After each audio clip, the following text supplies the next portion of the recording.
Welcome to the Everyone Has a Story podcast. So here it is, getting close to the end of summer, and we're going to talk about Christmas.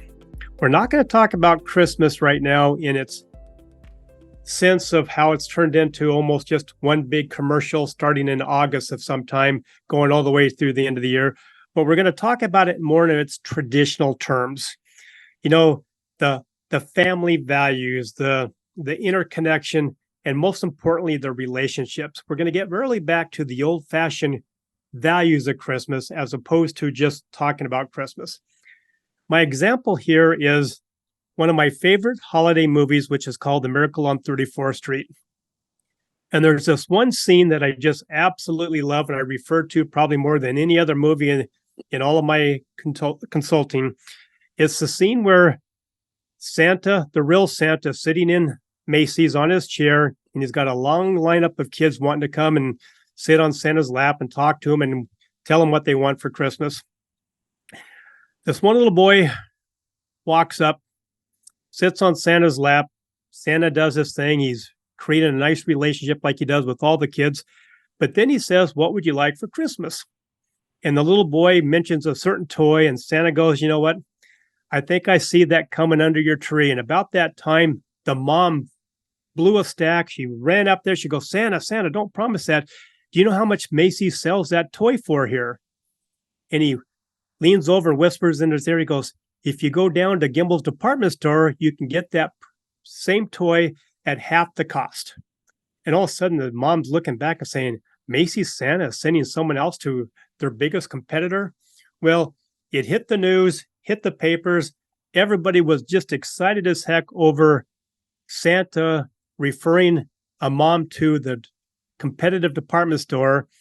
The Macy's officials really didn't care about it until they realized how much positive, interaction and how much positive PR they got from this whole thing happening. I say that today because our world today seems like it's over involved with technology. We are trying to one up everybody. We're trying to get our things done so more efficient, so easily, that we forgot that business, the whole idea behind business, the whole idea behind commerce is people buying from people. Yes, we buy products, we buy services, but really what we're doing is we are interacting on a relationship that has been built, a positive interaction relationship that's being built, and things happen. Products get moved, get paid for, and commerce happens. And that's what we're going to talk about today. Not so much about Christmas, but we are going to talk about old-fashioned values. But I have to say, I've got a guest speaker today that if there's anybody that I consider an epitome of old-fashioned values, it's my guest speaker, Lulu Britton. So, Lulu, welcome. Welcome from the UK. Thanks for having me, Roger. I'm fine, thank you. I'm really excited to be here with you today. I'm excited to have you here, so thank you. So Lulu is the founder of the upcoming magazine called Queenie. And I'll let Lulu kind of talk to you about what that really means and who the audience is. But she's a positive storyteller, and most importantly, she's a conscious entrepreneur. And all of those words are very important because we're talking about old-fashioned values here. And I don't want to be considered old. I know Lulu's not old, but the fact of the matter is we know what works and what's been truly tested over time, and why people who are getting into business, who are in business, are trying to focus on the next best thing to happen as opposed to staying consciously disciplined and consistently working on relationships with their team, with their managers, and with the customer base. So anyway, Lulu, welcome, and please tell the audience a little bit more about who Lulu Britton really is. Right. Well, I've got a sort of duality to me because my background is journalism. I've been editor down in London. I've been magazine editors. I've been involved in hard news. And I've also had a parallel career at times in marketing, working with some of the biggest global brands. But also I've been hired by government organisations here to work with small, medium enterprises and startups, looking at their marketing, additional revenue streams, new markets, public relations, media, and developing their brand. So although they sound quite different things, I see them as a continuation because it's all about positive storytelling, whether in a new sense, it's telling stories about people and having the privilege to showcase their stories. And in a business sense, you're telling the stories of brands and connecting consumers to it in that way. So there is a common theme, and I love both of them. They're both big passions of mine. But of course, they're both about engaging with people. And that's the core of sort of my business message, I think. Exactly. Yeah, going back to relationships. Absolutely. And we all have a story to tell. And that's what I love about my podcast. I love about guests like you is that not only do you have plenty of stories to tell, but you also have a great deal of connections that have great stories that we're going to hear from today. So anyway, let's get to the podcast. You've had a most extensive career, professional life. Tell us what you've learned from that so far in your career. I think there's been a lot of different things that I've picked up. I think the importance of the people around you is probably key. You've got to have the right people around you, whatever you're doing. And by that, I mean positive people for a start, but people that can also give you constructive feedback. And people with different minds to you is a really helpful thing, because we all have blind spots and there's things that we can't see and things that aren't immediately obvious to us. And if we have people around us that think differently, have different skill sets, then they can often see things that we can't. And it also adds to the whole creativity of the experience. But you do, in business, you do want people that have walked the walk, that have had their own businesses, that have experienced the ups and downs, that have survived different economic markets, rather than people that, you know, often banks will assign you with a business manager and they're usually very nice people until you owe them lots of money. But often they have never had experience of running their own business, and it's not something you can learn out of a book. So the people you want to surround yourself with, especially if you're starting a new business or you're going into a new market, are people that do have the experience to really add value to you and to give you the guidance you need. I think that's probably been the most useful lesson of my life, my business life anyway. Yeah, you know, there's so many terms for those inner circle connections. I call them my toolbox. You know, as I have helped a lot of companies, a lot of business, a lot of teams, you know, improve. I've never been able to do it alone. And, you know, I love my toolbox of connections, and I know you're one of them. You know, we need to know what lane we stay in. And then if you have the right relationships and the right connections, everybody wins. I mean, everybody wins.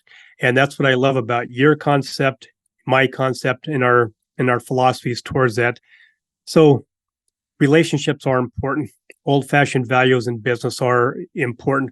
So I know you have a tipping point that really made you really aware of this. Tell us about that. Yes, I think coming into probably about a year before lockdown started, when no one had heard of COVID,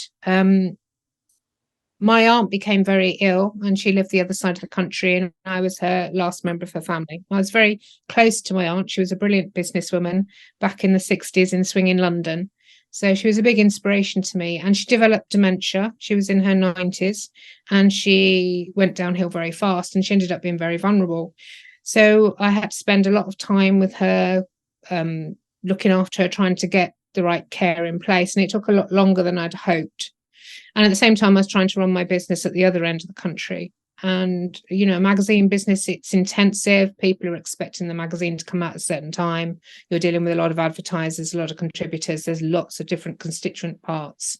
And when anyone that's experienced caring for anyone with dementia knows how demanding that is, you don't really get much downtime. So it was a very difficult time. And what really helped my business through was the grace that I was given by my advertisers, by my contributors, by my subscribers, my customers, because I'd built up a good relationship with them. And because they trusted me and they understood, then they gave me the grace to change my schedule. So I only came out twice a year. And the advertisers said to me, you said, don't bother refunding the money. That's in the kitty, that's yours. We know you'll make it back for us at some stage, but at the moment, just focus on your aunt's care because that's where you're needed. And if I hadn't had those relations, and suppliers were the same, my printers were brilliant. So if I hadn't had all those relationships around me, it would have made a very difficult time, very, very financially insecure for me, because I needed to focus on my aunt and I needed to focus on getting her the care she needed. But I was also a single woman and I needed to be able to pay for my rent, for my mortgage, for my food, for my travel, my car insurance. And I think everyone that's had their own business sort of knows the impact of a slowing cash flow can have. So I was very lucky around that time because of those relationships. And then as we moved into lockdown and we faced new challenges, again, the people came through for me. And building up Queenie, the same people have come through, ex-advertisers, retailers, etc., and have said, listen, we want to advertise, we want to stock your products. And I was like, well, you haven't seen them yet. And they're like, well, no, we know they're going to be quality and they're going to be imaginative and, they're going to be stylish and we trust you and we like to do business with you. So I'm coming into a new business now with a head start, and that's based on my relationships from my previous business. And I think people really underestimate the value of relationships in business. And certainly I had a friend that nearly went out of business a couple of weeks ago. His bank pulled his credit very suddenly. And one of his suppliers found out and just turned up at his offices with a big sack full of money and just said, listen, take this, keep yourself going. When you've got yourself right, we'll sit and talk about how you can, pay us back on some sort of monthly plan. But for now, just concentrate on getting your business going and keeping it going and keeping a roof over your head. And I think I hear that quite a lot. And I think it's testimony to actually business is about relationships and it's about people. And if you don't take that on board, then when times get rough, your business can disappear very fast. So you've learned a lot about your relationships and how important they have been to you. So tell us, Lulu, what can we learn from what you've learned? I think the key is it's got to be authentic. It's got to be from the heart. I think we've all experienced customer service where people are saying certain things to you, like, I appreciate you. And you've not had a very good customer experience. And you think, well, that's just insulting, really. But if you get your customer service right, if you put your customer at the heart of everything you do, because we're in business to serve people at the end of the day, it can have an amazing impact on your profitability and your turnover in ways that even a good sales funnel or a good sales operation or spend a lot of marketing can't. The power of people is incredible. I think there's a statistic out that said that if you increase your customer retention by 5%, it can increase your profitability from up to 25% to 50%. Likewise, to get new customers in can be up to 25% more expensive than just retaining your existing customer. And then in terms of, you think about word of mouth, because certainly I know if one of my friends recommends somewhere to me, I'm much more inclined to go and shop there or have my hair done there than if I just read about it. I mean, that's why magazines work so well, because if you've got a good trusted magazine brand, it acts as a friend. But the key is that I think there's another statistic out there that 68% of people said that they would spend more money with an organization, with a brand, with a retailer, if they were given good customer service. So it's not just warm, fuzzy, politically correct stuff here. This is really important business basics that people often get wrong. They can spend a fortune on software and sales funnels, etc., but they can't retain their customers because they're not serving them properly and their customers aren't at the forefront of their business. And to actually achieve success that way is quite difficult.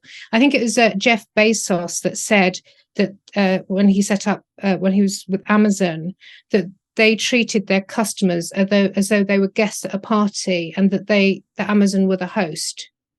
And it was that sort of philosophy. And if you look at most successful businesses, and the sort of charismatic entrepreneurs behind it, they often have that philosophy where they really hone in, especially as they're growing, on customer service, and make sure that they give better customer service than their competitors. And they leverage that because they haven't got a lot of money to spend on marketing or sales at that point. And it's good for any size business to look at its whole system and how they're dealing with customers, and to think, are we being authentic here, and are we really connecting? Because that will pay back dividends in terms of profitability. And not to mention the fact that your employees would prefer to work somewhere where they could be nice to people, which all adds up.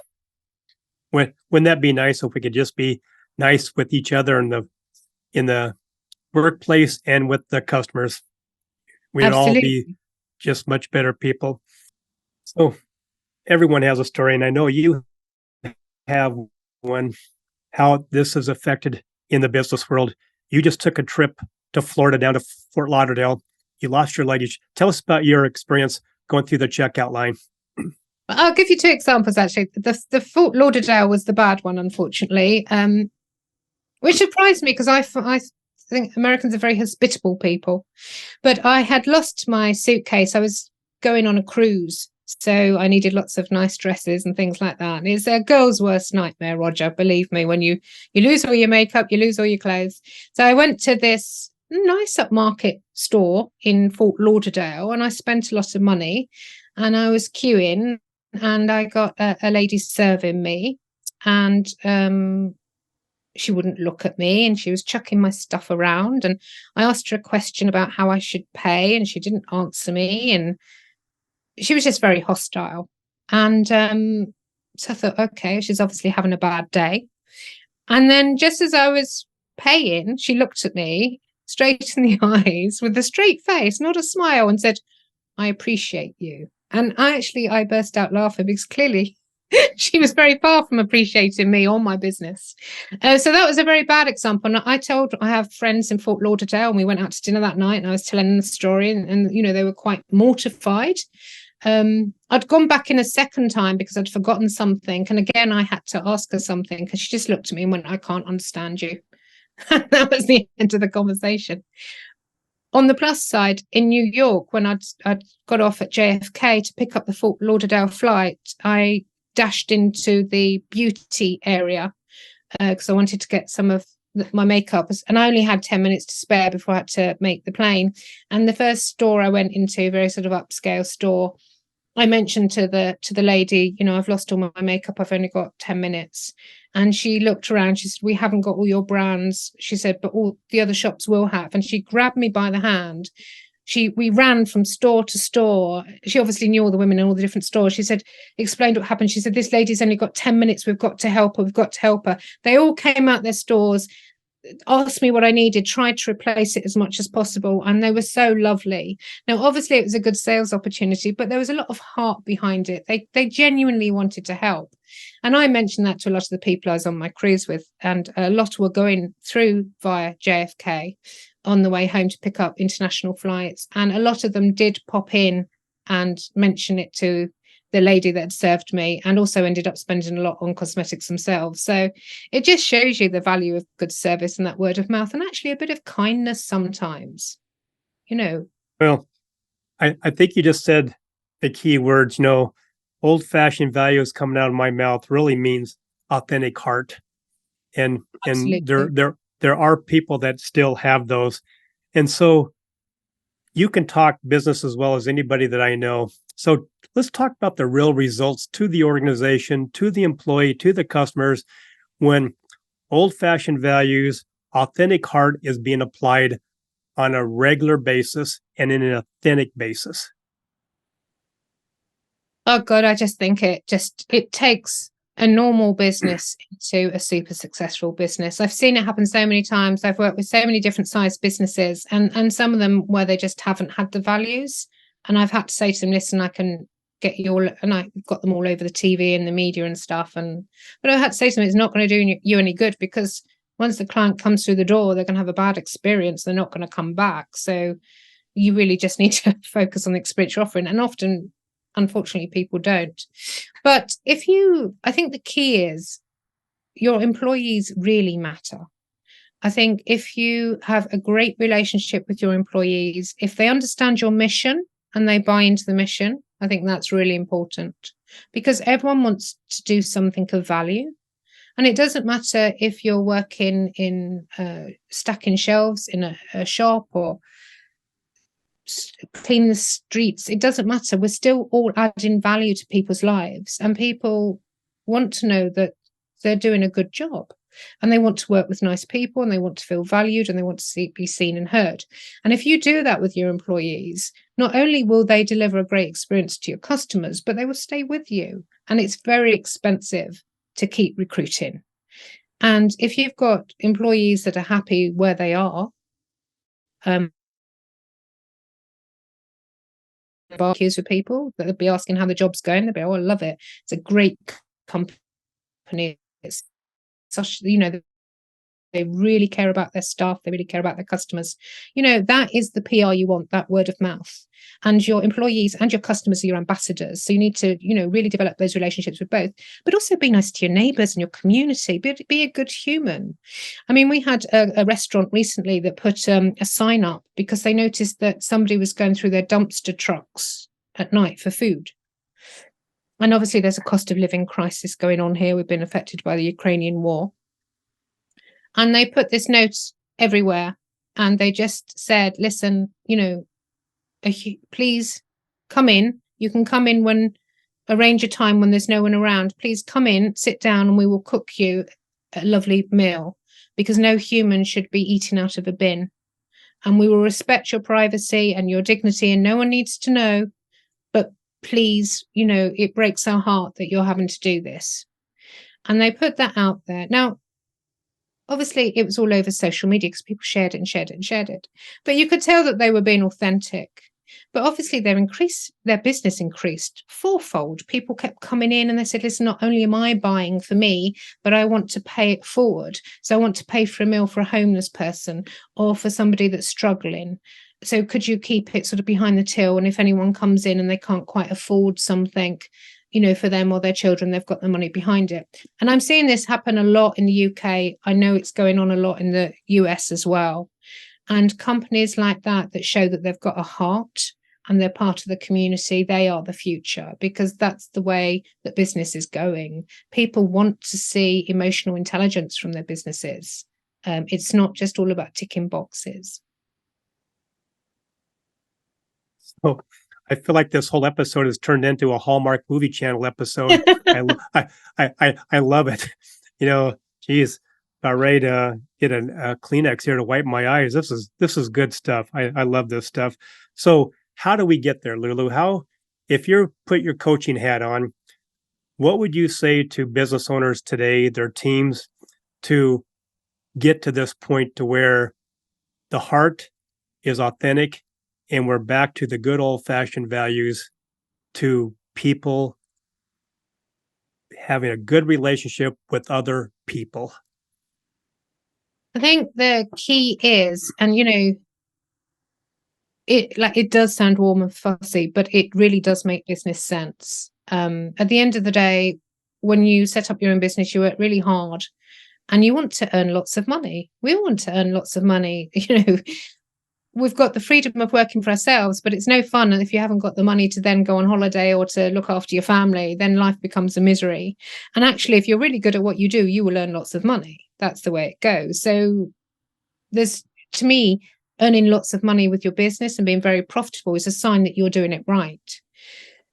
In terms of, there's some really key things and very inexpensive things that you can do if your business isn't performing that well. Rather than going out and spending loads on advertising in the local papers and whatever else, or even thinking about laying off a member of your team, if you can just sit down and look honestly at your relationship with your customers, because it's been proven that if companies just even tweak their customer relationship policy, they can outperform their market by 4 to 8%.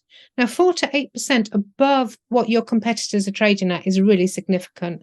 And that won't cost you any money. It will cost you time, and it will cost you working with your team to look at ways that you can surprise and delight your customers. But it doesn't have to be big ways. One of my favorite entrepreneurs is Richard Branson from Virgin. And he didn't have any money when he was starting out. And he set up an airline with one aeroplane that he leased. And he didn't have any money to market it. So he thought, what can I do to make the experience amazing for my customers? So he thought, right, I'm going to employ really nice, chatty, warm, lovely people that, it doesn't sound revolutionary now, but at the time it was. I'm not going to train them to be nice. They're just going to be really lovely people that are really happy, that will lift everyone's spirit. And then halfway through the journey, I'm going to serve ice cream. And, and then he arranged for the business class people to have a limousine sent to the door so they could feel like a rock star when they were going on their business meeting. And it was like fun little ways like this that actually didn't cost the earth for him, but really gave him a point of difference from his competitors. And I think there's a statistic, a staggering statistic, that 93% of people will not go back to a place if they've had a bad experience. And I think about 80% of people will go and shop at their competitors or go to their competitors. So this is really important stuff. You can just sit down with your team if you've got a team, or just sit down with some of your customers, or get somebody else to ask your customers, what are we getting right here? What are we getting wrong here? What could we do that would make your day? Just little things like that. That lady in Fort Lauderdale, if she'd smiled at me, it would have helped. I would have been quite happy with that. If she just smiled at me, even if she couldn't understand my accent, then, we could have had a joke about it. I would have gone out of that store smiling to myself, having had a happy experience. It doesn't cost any money. And the business benefits in terms of profitability and turnover, customer retention, sort of increased penetration in your local market, they're really significant business markers for success. And I think it's a really overlooked thing because people just take it for granted that they deliver good customer service. And we're not always aware if we do, because a lot of people will go away from our business, but they won't necessarily complain about it to us. I think especially, in restaurants and places like that, people just tend to not go back. Yeah. Well, I could talk all day with you, as we've done many times in the past, but we need to come to a conclusion here. So I can't thank you enough for being my guest today. And before you leave us with one final brilliant piece of advice from Lulu Britton. Well, we'll leave you with a piece of advice from Napoleon Hill, actually, in Think and Grow Rich, which I recommend that everyone reads. I think everyone, and I do this as well, should remind themselves every day about their vision for their business and build that success consciousness. Because if you don't think you're going to be successful, you're not going to be successful. And it's easy to get derailed when you're in a business, when you've got, to do your taxes and you've got a problem with your supplier and you've got this and you've got that and you've got all these little things coming at you, to forget about your original vision. So if you have it written on a piece of paper, and then maybe every morning or every night, remind yourself of your original dream and reaffirm that you are really good at what you do and you're going to be really successful. And that mindset is what athletes use. It's what top sports stars use. It's what celebrities and showbiz and film actors use. They remind themselves constantly how good they are and what their vision is, and visualize their future. And I think if we did that in business, a lot more people would see success a lot faster. So that's what I would say. That's certainly what I found works for me. Well said, and perfect timing. I can't thank you enough. How can people get in touch with you if they want to reach out and learn more from you? Right. So we've got our website. We're on Instagram as well. And we've got Queenie.com on Instagram, because Queenie is obviously quite a difficult name to register. I don't know why. And then the website is Queenie.com as well. So we've got lots of great articles on there. We're going to have a podcast. The print magazine's coming out soon. We've got some beautiful products coming out soon that are going to be available all over the world. So it's exciting times. Beautiful. And most of all, it's fun. Well, thank you again for being my guest today. Thank you for having me, Roger. Thank you. My podcast wouldn't be the same if it wasn't for my sponsors and my great supporters. So let me take this opportunity to thank each and every one of them. First of all, I want to thank Rebecca at Custom Bookkeeping and Accounting, delivering trustworthy bookkeeping services since 2003. Dave and Dara at Virtues Matter, making this world a much happier place to be with their Virtues Card app, coaching and workshops. Stephen at Buller Accounting, giving business owners depth and insight to their numbers. Eric and his team at Ivy Cat Web Design, the real superheroes of web development and design. Jennifer and Jean at the Seavers Real Estate Team, serving Pierce and Kitsap counties with their home buying and selling needs. Maury at the Maury Method, the world's only brainwave entrainment engineer, helping everyone have more clarity, less stress, and overall better brain health. Priya at Pivot My Profit, helping individuals and businesses have better control of their finances and more money at the end of their day. Melissa at the Soul Vibe Energy High, the queen of the aha moments, helping individuals find those holes in their cups, repair the hole, and gain back their positive energy. And finally, Rick at West Sound Recording. You talk, they do all the rest. Thank you, Rick, for all your efforts with the production and editing of my podcast.